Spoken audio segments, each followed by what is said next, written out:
What's good, everyone? Matt here from UK Nets Fans, and I'm joined by Aidan McConaughey and Cammy Anderson for another episode of BK to UK, the British Brooklyn Nets podcast. On today's episode, we're going to be discussing all the action from the past week, starting with the Nets' defensive woes, another new net in Noah Vonleh, recapping all the games, and as we're recording on Valentine's Day, a little bit of V-Day fun too. Make sure you're following us on Twitter and Instagram at UK Nets Fans. You can follow the pod itself on Twitter at BK2UK Pod. And please subscribe to us on YouTube, where you can search UK Nets Fans and watch back all of our episodes. With that out of the way, gentlemen, it's been another busy week full of games for the Nets. This schedule is unrelenting. But the first thing I wanted to touch on was another new net. It seems like every week we're talking about someone else joining this team, be it Iman Shumpert or Norval Powell or, of course, James Harden.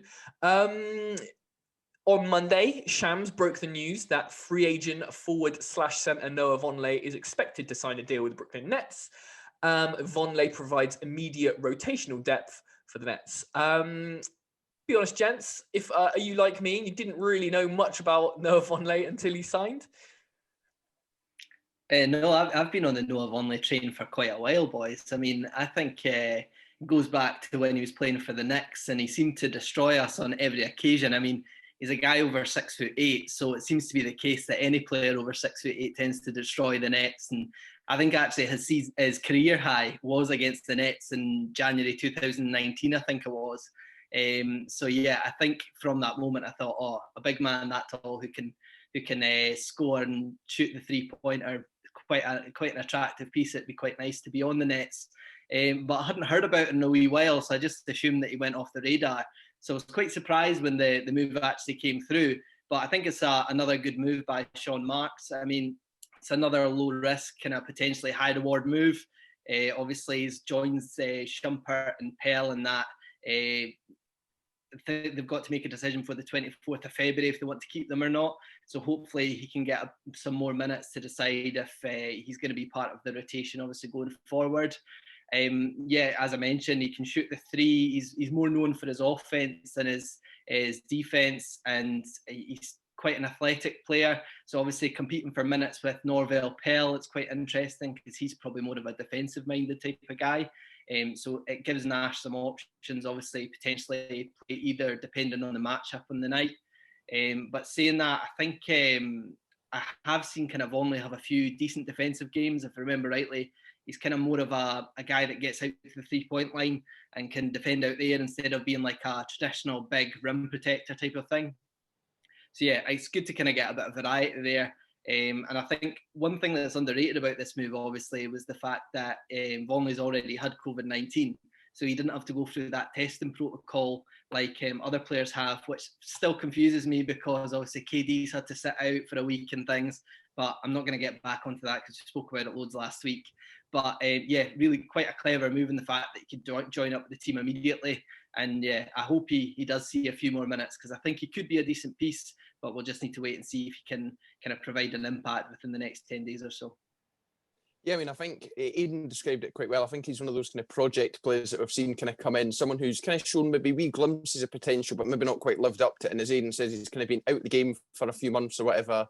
But yeah, a player who I think could make an impact. Obviously, he's got to make that impact quickly because, as Aidan also rightly said, that we're only kind of days away from the Nets having to cut players and stuff. So yeah, I think obviously a big boy, we've needed someone big, whether he's going to be able to help us out, kind of like Jarrett Allen did defensively, I'm not too sure, but certainly the fact that he can shoot the threes, obviously handy. Obviously, Jarrett Allen couldn't really shoot at all.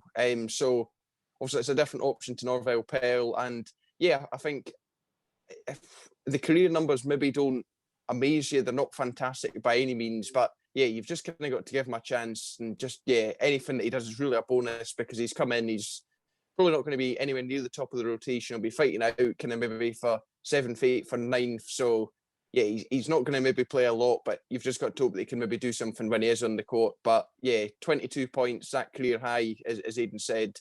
I mean, it shows that he's capable of performing when he can.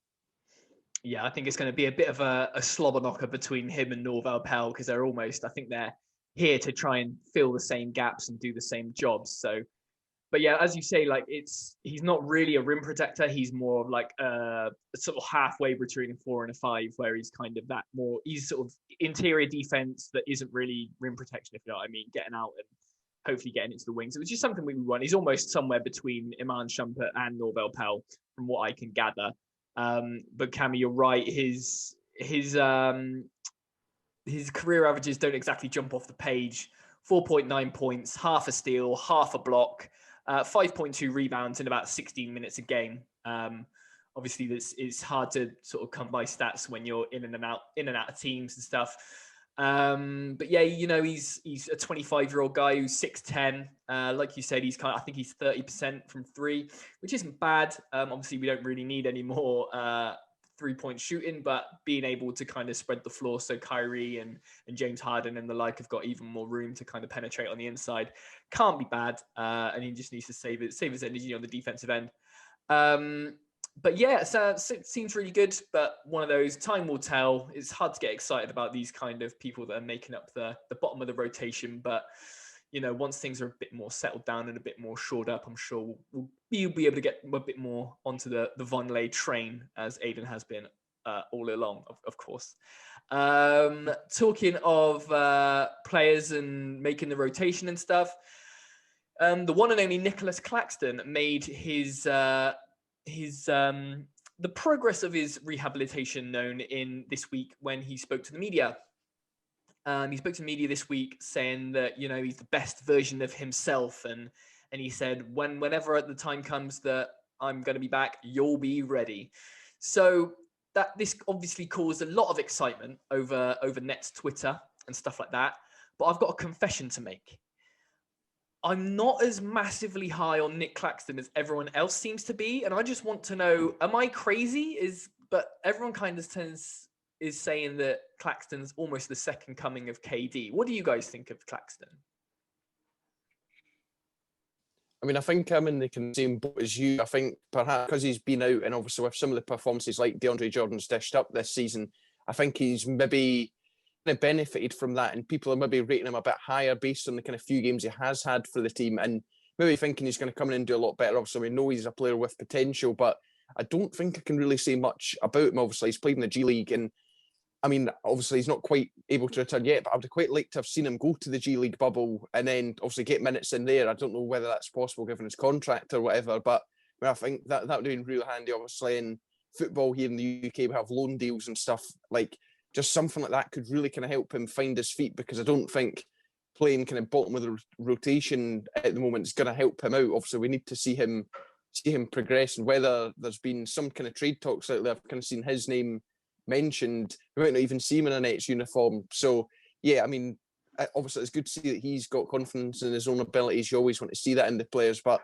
I think kind of like Vonleh, we've just got to wait and see what he can offer, because I think getting too excited is only going to kind of maybe end in tears. So yeah, just need to wait and see what happens. Yeah, I think that's quite a good point, Cammy, actually, about him not going to the G League bubble, because he quite easily could have went there and obviously played quite big minutes for Long Island.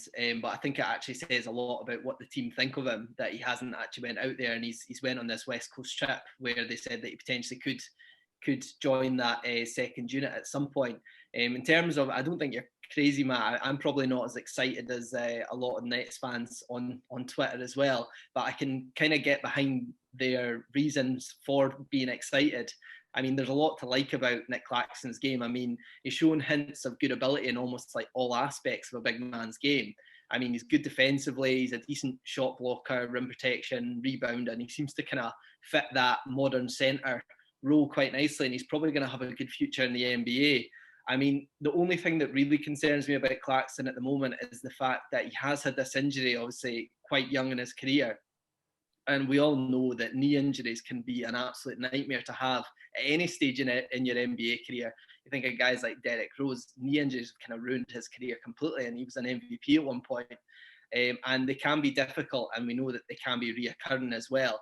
And I saw reports coming out, obviously, about kind of swelling in his knee kind of shortly after he was coming back and playing, which I found a wee bit concerning, because obviously young guys like that, you should expect them to recover quite quickly. But obviously with his height, the amount of pressure on his knees, it can be really difficult. So I hope that's not the case. But in terms of the interview, I did watch it. I found it quite interesting, actually. Obviously, he's only 21, so he's the youngest guy in the team, I assume, yeah.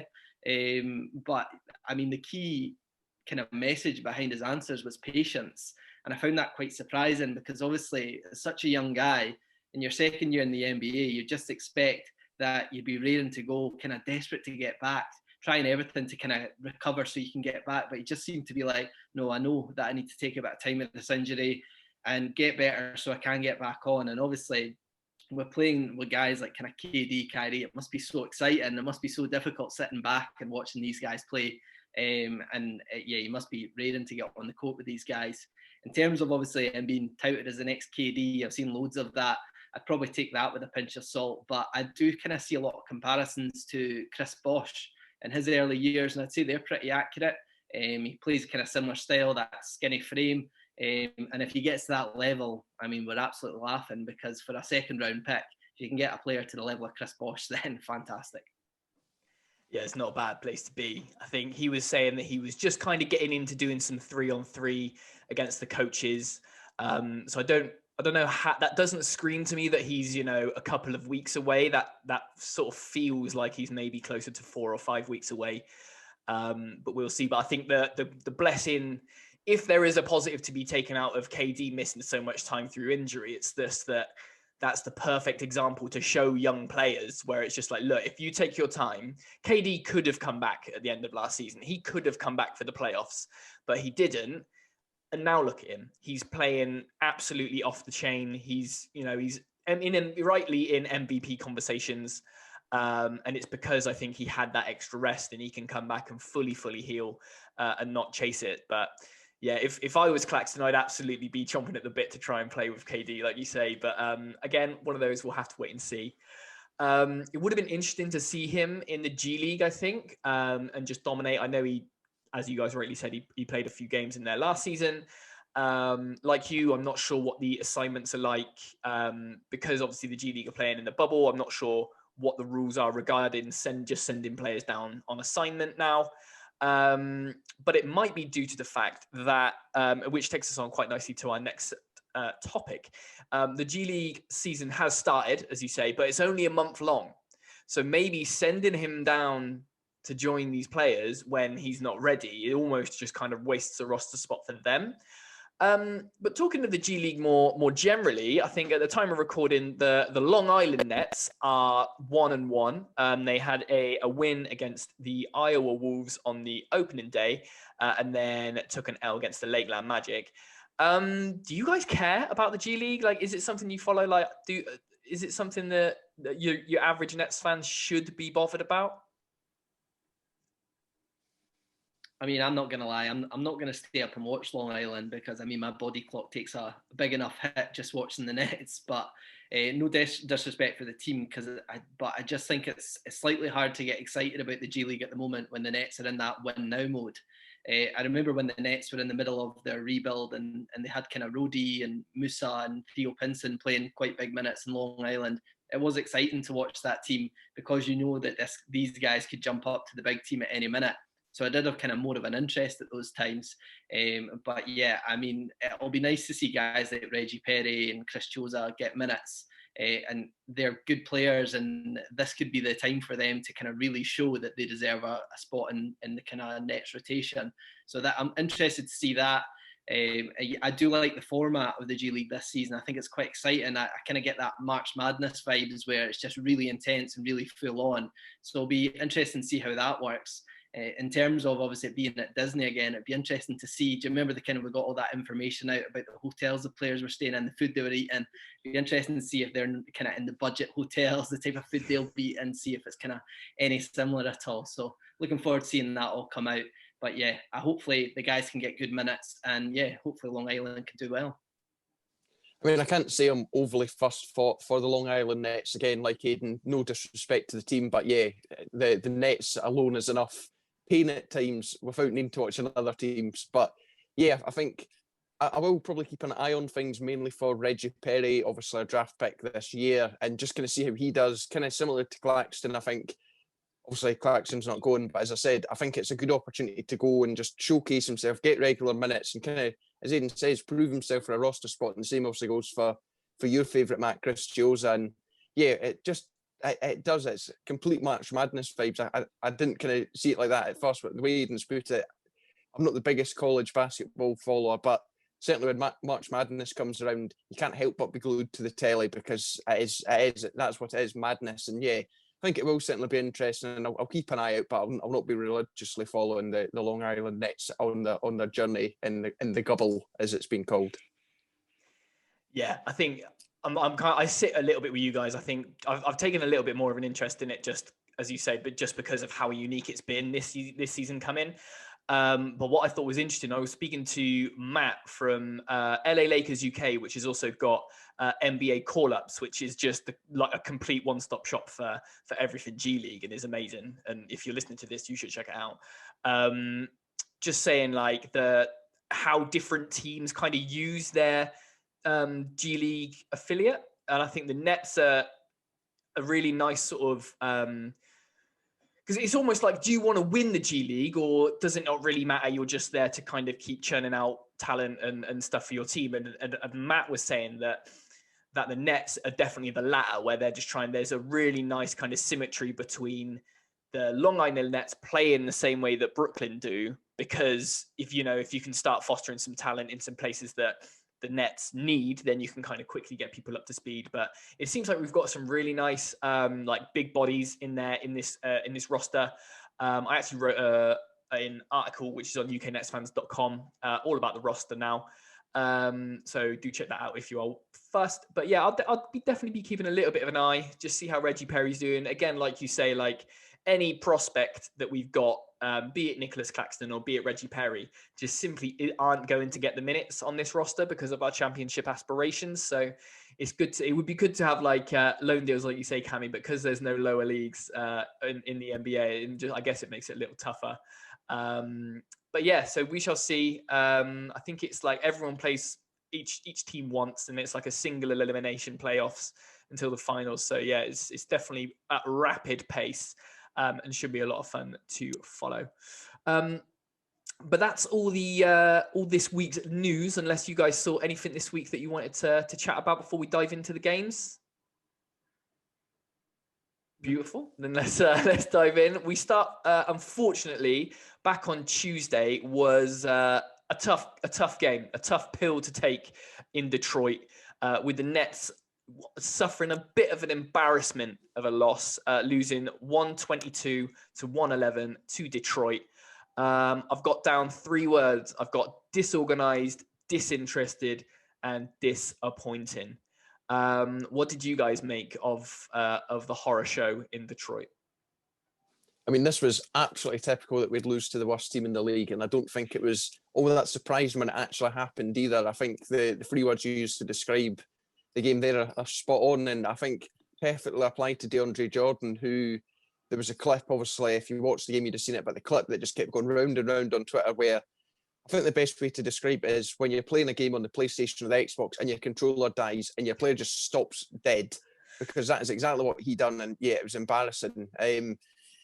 Yeah, again, another game where players on a poorer team just have career games. Jeremy Grant, who is a good player and probably shouldn't be on the Pistons if we're going to be totally honest. He had, 32? Mason Plumlee had a great game, almost got a triple-double. Delon Wright hit 22. And yeah, to let up 38 points in the first half to the Pistons is terrible. And I'm not sure if that was the most we've kind of conceded in the first quarter, but it's certainly up there. And to do so against a team like the Pistons just simply isn't on. Another game where turnovers also proved costly, and whilst we had, I think it was 15 turnovers, and whilst we've certainly had games where we've had a lot more than that, Detroit were absolutely clinical and took full advantage of that. I think they hit 25 points, so they were basically getting a 2 out of every turnover that we gave. So yeah, when you're giving that up, you really can't moan much when you're getting beat. And yeah, it was just a really kind of disappointing game in general, and one that, as I say, I wasn't surprised to see us lose.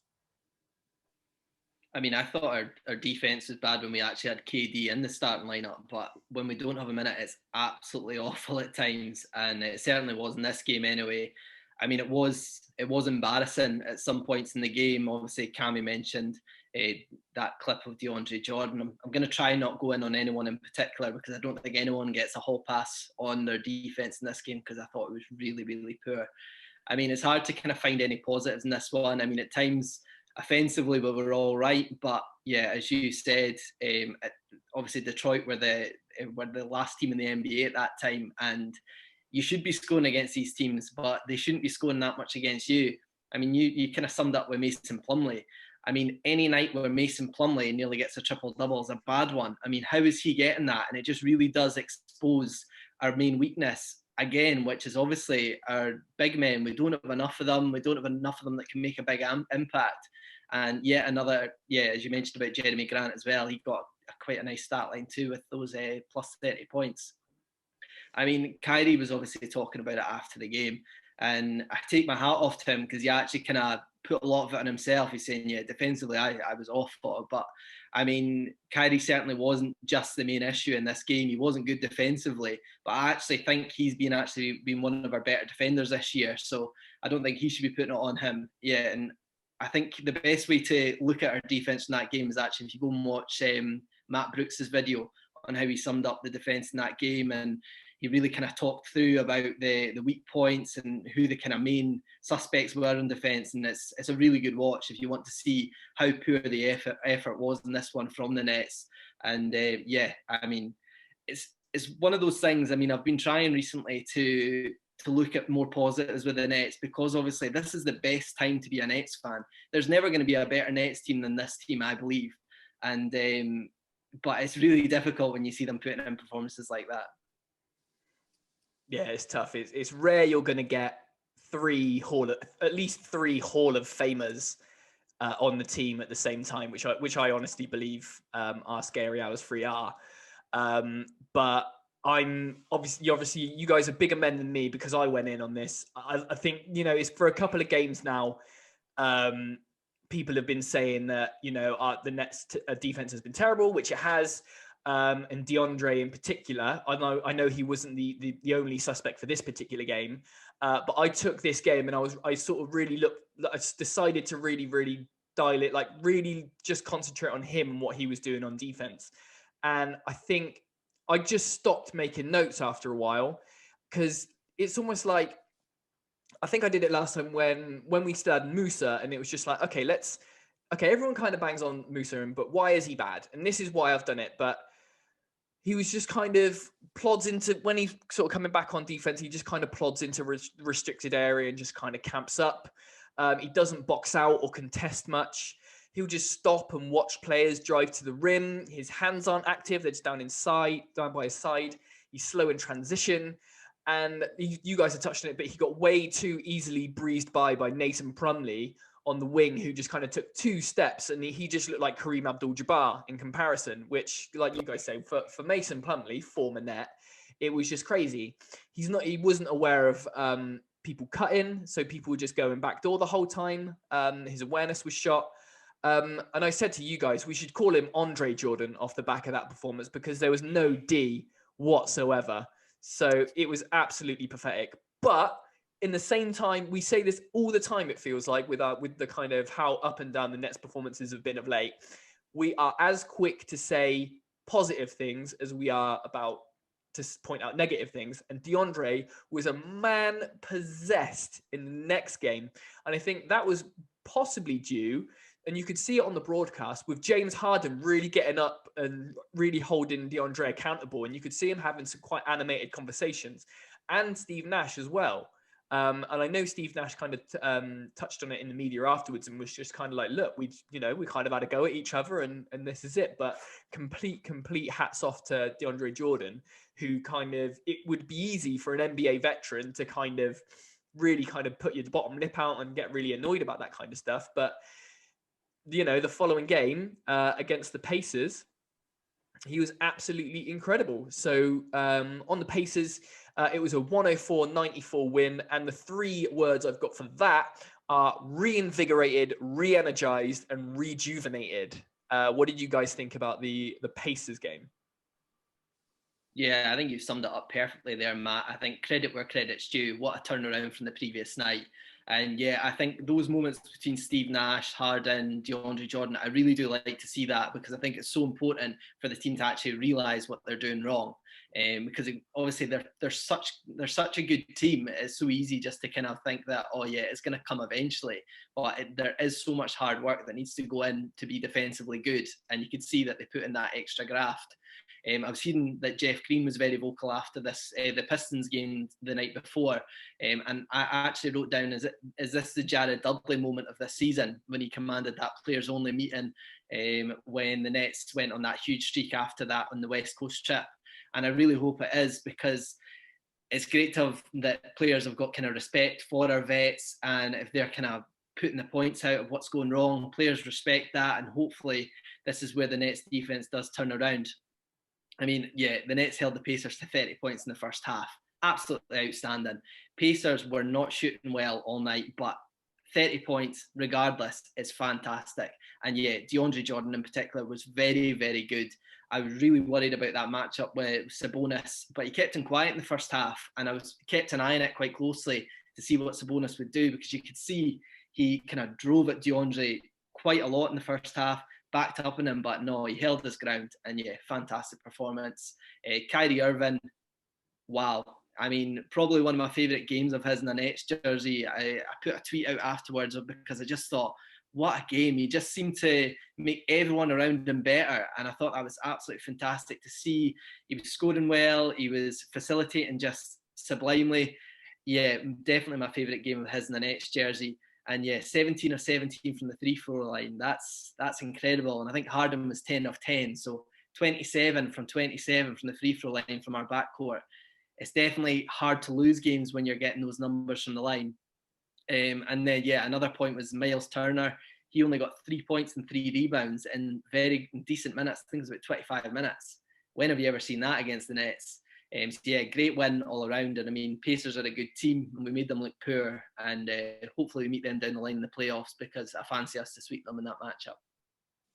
Yeah, I mean, I'd certainly fancy us to sweep them. This was a game where we really bounced back and we turned up on both ends. And obviously, as you've both rightly pointed out, DeAndre Jordan turned up, and this was something that I was kind of looking for, because Max Kellerman on Hot Take had suggested that DeAndre Jordan is in fact our key player. Now, I'm not sure I necessarily agree with Max Kellerman, because when you've got KD, James Harden and Kyrie Irving, I don't think anyone can be a key player other than that. But I could understand where he was coming from, and I think when DeAndre plays well, we typically play well, and when he doesn't, well, we don't. And yeah, I wouldn't go so far as to say he's the key player. I think if we're to whittle it down to one, it's KD. He's the man that you look to kind of turn things around and for inspiration. But yeah, DeAndre done really well, and as Aidan said, just 30 points allowed in the first half. That was the lowest all season, which was unbelievable. Granted, in the third quarter, we did let them score 32, which was mental considering how poorly they scored in the first two quarters. But yeah, I mean, this was pretty easy. We never really had to trouble ourselves all that much. And obviously, you have highlighted Kyrie and DJ as having good performances, but I want to highlight Bruce Brown, who I thought was quite poor. And obviously, we've pointed out many a time, Bruce Brown's quite a streaky player. He'll start and he'll not do well. He'll come out the kind of starters for a few games, come back in and do really well. And this was a game where he just didn't really do well. Just 2 points and 4 assists in just under 21 minutes. And yeah, when you're starting, you need to be putting up more than that. Granted, that's not his kind of game. He's not the one trying to have a big offensive output. But yeah, I'm wanting to see more than that from him. Obviously, I debut for Noah Vonleh in this one. We discussed him earlier. Only got 2 minutes and done nothing. So you can't really do much in garbage time. And yeah, losing streak was also over as well. That put an end to a 3-game losing streak. So yeah, I think really good and important that we managed to kind of snap that streak with such a comfortable win. Yeah, it was like you say, it was the manner of the win and when it happened was really, really good for us, especially on the second night of a back-to-back as well. That was really, really impressive stuff. Like you say, DeAndre Jordan going for a double-double while limiting Sabonis to shooting 7 of 20 for the night is huge. Not much to say than what you guys haven't already covered off as well. But yeah, absolutely day and night compared to the Pistons game. I think it's the same video that you mentioned earlier, Aidan. There was Matt Brooks breaking down the difference between the Pistons' defensive sort of performance and this Pacers game. And yeah, DeAndre Jordan getting down, being busy, looking really engaged, and that's worth 10 million a year if he can come with that kind of energy every time. That's what I want from my starting center. Unfortunately, he was out for the following game. Saturday's massive win against Golden State. DeAndre was out for personal reasons, so we went small ball, but taking the lead at the end of the first quarter, and we just didn't look back. Took the lead up to 28 at one stage for us. What did you guys think of the big win in Golden State? I mean, we were neck and neck for pretty much the whole first quarter, as you say, and then took the lead, and yeah, it was easy from there, completely downhill, and really weren't troubled whatsoever. And what I quite liked was none of the big three really dominated, but they all still dominated, if you get where I'm coming from. None of them were hitting 30 odd points, but they all put in a solid contribution. And one of the kind of main takeaways from this one came after the match, where Kyrie Irving had told the media, kind of obviously with James Harden now in, there's been a few role changes. Harden's the point guard and Kyrie's the shooting guard. And I really liked the comments that Kyrie made, and the comment he made was, I just looked at Harden, I said, you're the point guard, I'm going to play shooting guard. That was as simple as that. Now, obviously, Harden's made some sacrifices to come here. He's lost out on being the completely dominant ball handler, the one who's getting to shoot every single shot. And it was nice to just kind of see that Kyrie was willing to make that sacrifice as well. Now, obviously, you can expect players to make sacrifices. They're doing well, but obviously when you're a Kyrie Irving who's been the point guard for the Nets for the past 2 seasons and one of the highest paid players in the team and all that, you could understand it would maybe be difficult for him to make that sacrifice. But I think it goes to show that these players are wanting to win. At least the main stars have obviously said in the past, I think it was Aidan who pointed out having some reservations about DeAndre Jordan and whether he really wants to win a ring. But yeah, I mean, I think it's all worked out pretty nicely with these new role changes. It was just I think it was the 7th or 8th game that the Scary Hours trio actually played together. And yeah, we were treated to a really good game here, and great to win. And yeah, after this one, we're now 9-1 against teams above 500, but just 7-11 against teams below. And yeah, I think it certainly bodes well for later in the season when we'll be playing in the playoffs against teams who will more than likely have records above 500. But yeah, really happy with this one, and don't think I can complain about too much that went on. Yeah, I mean, I always find it interesting when you're watching the Nets games when they're not on Yes, when they're on like primetime ESPN or TNT, just to see what they actually say about the Nets. And I mean, the topics that they were talking about before were the obvious. It was the scary hours and the defense, and they were going in really hard on the Nets. But to be honest with you, they should have been going in hard on Golden State as well, because I didn't think they were very good defensively at all in this one. Yeah, you were spot on, Cammy. There wasn't any jump out performances from the big three, but I was really impressed with the kind of balanced effort from them, and they were always kind of looking comfortable. I mean, I think Harden was 19 points, Kyrie 23, KD 20. I mean, all starters in double figures. Huge bench contribution, 39 points. I mean, we've been really kind of hoping the bench were going to start producing, and they did in this one. So it was great to see. I mean, yeah, going on from obviously the Pacers game, defensively, really impressed again. We managed to stop kind of Steph Curry and defended the three-point line really well. I mean, some excellent defensive rotations where kind of Brown was defending Curry quite a lot, but they also used KD's height to make it difficult for him to get shots off, which I really liked seeing. I mean, Curry still managed to get 27 points, but he was 2 of 9 from 3. So, I mean, when you can stop him from kind of only getting 2 3-pointers, it's always going to be a good night against Golden State. I mean, yeah, Bruce Brown, you obviously mentioned, Cammy, that he didn't have such a good game in the Pacers game, but I mean, he really benefited in this game, and he was playing a small ball 5 role, which we were all excited for. Obviously, Joey Buckets getting open looks this year, but he really benefited from that game last night, and I think he ended up with something like 18 points, and James Harden was having an absolute field day getting assists into him. And yeah, I mean, Harden, the trade doubters are getting quieter and quieter on Twitter, because what a performance, 16 assists.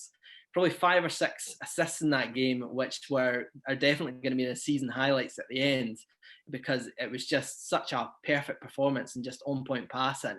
And I think the maturity he's shown in his new adjusted role has been incredible. To shout out kind of one of the bench players in particular, Tyler Johnson, I think he really is starting to look like he deserves more minutes in this team. And I really love this guy. I think considering how much minutes he's had sitting on the bench this year, he came in and he can shoot the three well. He's got a calm head when he's on the ball. I really do think he'll start seeing more minutes in the second unit, and he's had a lot of experience in his career. And I think he's the type of player that really we could benefit from seeing getting kind of maybe 20 minutes in the second unit or so. Yeah, again, there's not much I can add that you guys haven't already pointed to, but I love this matchup for us. With their lack of bigs, and I think they're kind of a team that don't really look to score inside much anyway, being a smaller team that hurt you with shooting the three. Evenly matched in points in the paint and second chance points, which is nice because we kind of normally tend to get absolutely iced in those two categories at the moment. But like you say, it was a nice rounded team performance. Harden with 19 points and 16 assists, which is crazy. KD with 20 points, 6 assists, 2 blocks. And yeah, Kyrie going off 2. More stuff from Tyler Johnson, like you correctly said. And our new starting center, Bruce Brown, with 18 points and 4 offensive rebounds as well, which is crazy. He's just full of hustle, full of heart. Absolutely love Bruce. Really, really good game that we had there against Golden State. Which leads us on to some listener questions. This came to us from Franklin Saint, which is at Otis Mallow from Twitter. Do you think the Nets playing small ball can realistically bring a championship after the win last night? What do you guys think about the Nets playing small like that?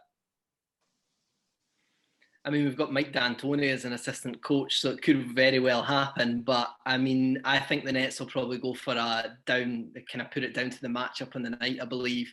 I think nights like last night was the perfect situation to go small. And I think to keep up with the speed of another small ball team. And you can also benefit from small ball when you are playing against big teams. Obviously, we've seen that in the past with kind of some different kind of matchups that we've had, and obviously with the star power that the Nets currently have, it is certainly something that the Nets could utilise on certain occasions. I mean, I think it was Jeff Van Gundy mentioned last night during the broadcast that it does that it would work well for the Nets if Sean Marks did try and bring in a good big man for matchups against guys like Joel Embiid, Giannis, obviously. And yeah, I think that is certainly something that he will do. But in terms of the small ball, I think obviously in the modern NBA, it is important to have rotations where you can put a small ball lineup out. And I think Steve Nash would certainly be delighted how that worked out last night.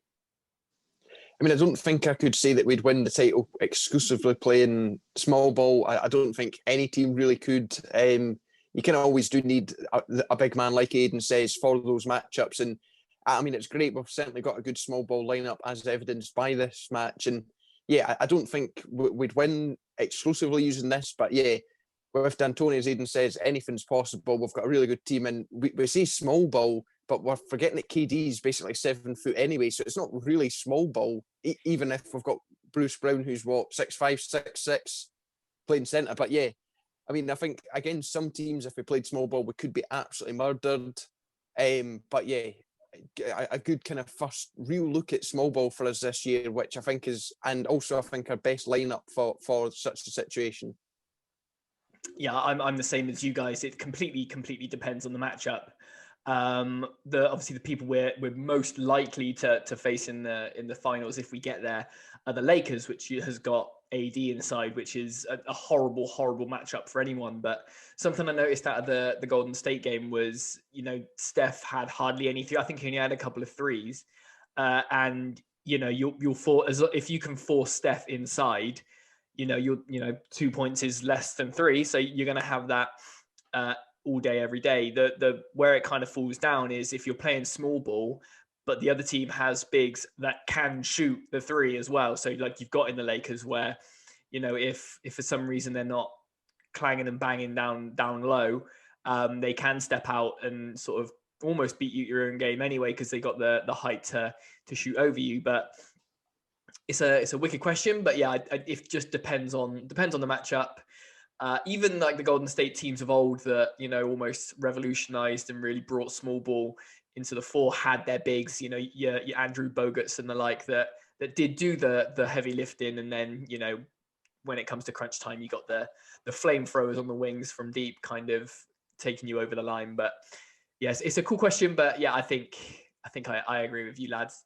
And then we've got something which potentially might turn into a bit of a theme if we can keep these going. But this is start, bench, trade. Hypothetical team. So it being Valentine's Day, it's not quite snog, marry, avoid.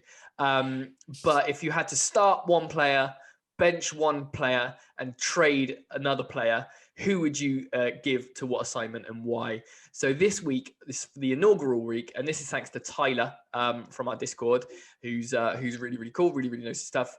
I'm going to start with Kyrie Irving, Spencer Dinwiddie, and D'Angelo Russell. I'm gonna say this one was quite easy for me.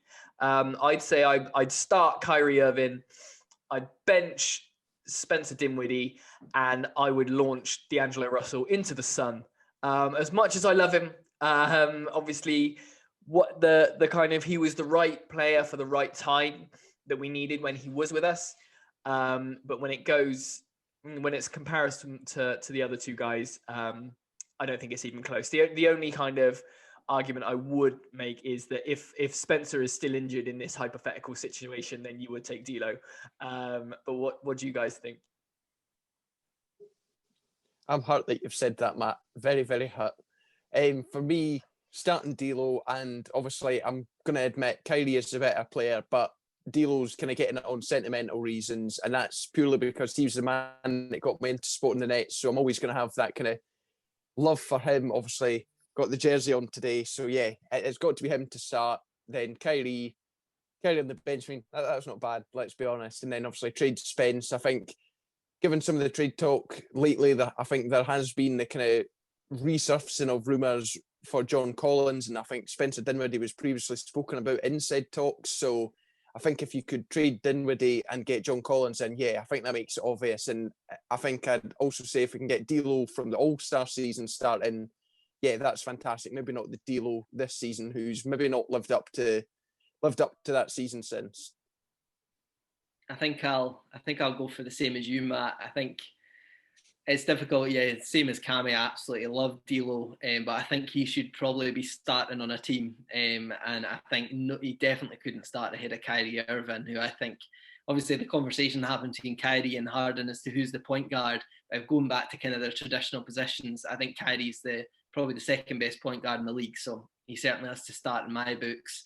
And yeah, I'd put Spencer on the bench. I mean, I'm going on the scenario that there's no kind of contract lengths or kind of trade talks about certain players or injuries, as you kind of say, Matt. So if everyone was healthy and in good contract, I'd put Spencer on the bench, just because he's definitely been robbed of sixth man of the year, at least on 2 occasions. So yeah, he's my sixth man. And then yeah, D'Lo, he can get traded somewhere to start in a team, which he should be doing at his ability. Nice. Maybe trade him somewhere a little bit warmer than Minnesota. Maybe that's what's sort of throwing him off. We did Golden State, yeah. Give him sun. True enough. So that was really cool. Thanks for sending those listener questions in. And now, as I've mentioned a couple of times, as we're recording, it is Sunday the 14th of February, which is Valentine's Day. And we thought it might be fun to just kind of put our minds in the minds of our Brooklyn Nets players and just have a little think about what they might be up to today. Not going into too much graphic detail, get your minds out the gutter, but what would you expect from them for a date night scenario? So if a Brooklyn Nets player was taking someone out on a date, what do you think their plans would be? Guys, what did you guys have for this one? So I went for a couple. I went for Joe Harris, first of all. And I mean, I've just said that he's going to be in some obscure speakeasy bar in Brooklyn somewhere that you need a password to get into, and they drink cocktails out of Timberland boots, and he's going to be there, and he's going to be the coolest guy in the room. So yeah, I think he probably does that quite often. And then the other one that I went for, which is off of information that I've just received, Tyler Johnson is definitely going to be in a Chinese restaurant, because I don't know if you watched that Pacers Yes broadcast when they were kind of talking about celebrating Chinese New Year. but they had a clip of Nets players describing their ideal dumpling filling. And he sounded like an absolute connoisseur of Chinese food, because he came out and he said, Wagyu beef with steamed bok choy and sriracha teriyaki sauce. And I was like, what? I was like, I don't know what that is, but it sounds good. And then they went to Landry Shamet afterwards, and he was just like, pork. And like that was just the end of it. And it's just like, Tyler Johnson loves his Chinese food. So yeah, he'll probably take someone on a date there. So when you said keep the mind out the gutter, so that obviously ruins the James Harden one, and I don't think I need to go into too much detail as to where his ideal one might be. But as for a more family-friendly one, I think I'll go with TLC, and I can just imagine him having some really nice romantic restaurant somewhere. Obviously, French is a language I love and all that. So yeah, he's going to be serenading someone, a significant other somewhere in a nice place in Brooklyn, and have nice photos, I'd imagine. Nice, yeah, absolutely working his magic with that French accent. Love that. I had Kyrie Irving, who I think would kind of take you to like a museum or something really super intellectual, maybe an art gallery, before, just staying up all night and just talking about life and the wider world and the universe and stuff until the wee hours before you fall asleep into each other's arms. And I think that might be Kyrie Irving's kind of MO. For Joe Harris, I thought he'd just be a straight up dinner and movies kind of guy, just like knows what to do, absolutely smashes the restaurant selection and the movie choice out the park, simple yet effective. But yeah, you're right. He's got that kind of hipster vibe going on with, he's changing up his dress a little bit, maybe dropping a lumberjack jacket. Maybe he takes you to a bar in Brooklyn that also does axe throwing or something super weird like that. I also got Bruce Brown, and I think Bruce Brown is just straight up home cooking. He'll get you into his house. He'll cook you a meal because I think he just takes it upon himself to get stuff done, and he's all about putting in the work and doing the unglamorous things. And he's there peeling spuds a couple of hours before the date arrives. So I think that's the kind of the level of man we got with Bruce Brown. But if anyone listening to this thinks anything different, do let us know. While the season of love is still in effect.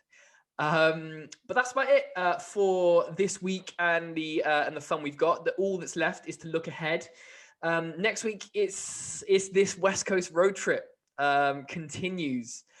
Monday against the not as rubbish as they always have been Sacramento Kings.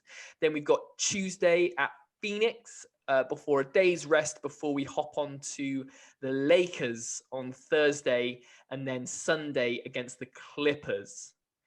Gentlemen, we've always been a little bit more measured and pragmatic when it comes to guessing our results and record for the coming week. What do you think we're going to come away with after this week? I mean, based on the kind of stat I brought up earlier on, we should get 2 wins. 2 of these teams are above 500. So that will mean we beat the Suns and beat the Lakers, but lose to the Kings. Obviously, as you say, a West Coast road trip that kind of started on, last night at the time of recording. Annoyingly, though, unlike last night where the tip-off was quite kind, a little bit later than what we were used to, the coming 3 games are absolutely terrible. All 3 in the morning tip-offs for us in the UK, and yeah, absolutely horrible. And I can appreciate that you're not always going to get kind tip-off times, and I've thoroughly enjoyed being able to kind of be in my bed for the back of 2 most nights, given the games are tipping off at 11:30, 12, 12:30. But yeah, 3 in the morning is absolutely brutal. It's a shame because I think there's some really good games. As you say, the Kings are better. The Suns have really surprised this season since Chris Paul's came in. And then the Lakers, I don't think that match needs any introduction at all. We said a few weeks ago that the match with the Clippers could potentially be a preview of the finals. If that wasn't, the Lakers certainly could be. I think this is going to be a huge one, and I think it'll finally let us know how we stop LeBron and AD. Obviously, that's going to be the main thing. But as we've always said, let them stop us, and I think this is going to be an absolute cracker of a game. So yeah, I'm going to say 2 wins and a loss based on how things have went. But I'm not going to say how they go because I don't want to jinx things too much. I think this week, at the time of filming on Sunday, is the first time I've actually got it right. I said 2-1, and we went 2-1, so I'm pretty happy. So I've got a bit of confidence now, so I'm going to go 3-0 And I think based on what I said earlier about Jeff Green's speech and the Nets going on a run after this, I think they can do it. But yeah, you rightly said, Matt, that Kings game is going to be an interesting one. There's certainly no mugs this year, as the Suns are as well. They seem to be very good. They're two teams that kind of seem to make life difficult for their opponents. But yeah, I fancy the Nets to take both those games. However, all eyes, as I've mentioned probably for the last 2 weeks, are on this matchup with the Lakers, and I'm really excited on it. I mean, as kind of UK Nets fans, it's one of those ones where it makes you think, do I phone up my work on Monday morning and ask for the day off on Friday, because it is going to be an absolute blockbuster. And I really think that the Nets will beat the Lakers as well. So fingers crossed. My kind of thing for this week is that everyone stays healthy. I don't want any kind of protocols or anything like that. I'm just completely sick of it, to be honest with you. And I just want to see a good matchup. And that goes for the Nets and the Lakers, because it's going to be an absolute spectacle again, seeing Scary Hours taking on the Brow and King James. So we'll wait and see what happens there. But yeah, 3-0 this week. Nice. I'm right there with you. I think if we get if the Lakers game is anything like the Clippers game we had, then it's going to be an absolutely incredible game to watch. The Kings are one of those banana skin teams. Obviously, they're no joke anymore. They're no walk in the park like they may have been in previous seasons. Phoenix, as you say, are right up there. I think they just beat Philly, recently. So that's testament to themselves. But yeah, this Lakers game is going to be absolutely off the head. And you were saying about just hope everyone's healthy and available. That goes to the same for the Lakers as well, because I think AD's missed some time out injured. So we want no excuses. We want full squads, everyone playing their best. And yeah, I think give the fans what they want. And I think I'm gonna go 2-1. I'm gonna play it a bit more cautious, but yeah, I think we're gonna beat the Lakers and we're gonna beat Phoenix, but we're gonna slip up against the Kings. However, I believe at time of recording, the Nets are the only team that are undefeated against West Coast opposition. So maybe that good juju continues. But that'll do us for this week. Thanks again for listening. Thanks to Aidan and Cam for joining us. Make sure you subscribed wherever you get your pods. Tell your mates about us. Leave us a review. Follow us on social. Check out the merch store at teespring.com/stores/UK Nets fans. And we'll see you next time.